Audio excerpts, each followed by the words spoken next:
Hello everyone, welcome back to my another mini vlog. আমি দুজনী গাড়ীতে বহি আছো। মাইনাই গৈছে এটিএমলৈ পইচা উলিয়াবলৈ আৰু দেখিছে বুবুৱে হাতখন দি দি পোৱালি এজনী মাতি আছে। কাপোৰ এ পিন্ধি আছে বেলেগ কাপোৰ পিন্ধাম নেকি? বেলেগ কিয় নিপিন্ধা? বেলেগ এইটোহে পিন্ধিবা। পিংকটোৱে পিন্ধিবা। বেলেগ পিন্ধা? বেলেগ পিন্ধিবা?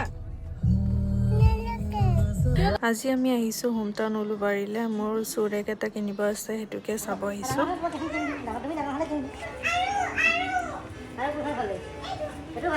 লাগিব তোমাৰ?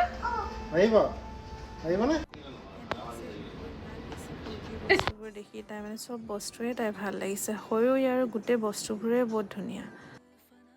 চবতছে মোৰ এই পানী পৰি থকা দুটা বস্তুৱে বেছি ভাল লাগে। ডিৰেক্টটো পে'মেণ্ট কৰি মেলি আমি আহিলোঁ মিনিছৰ ওচৰতে আছিল এখন। ভাবিলোঁ চাই যাওঁ।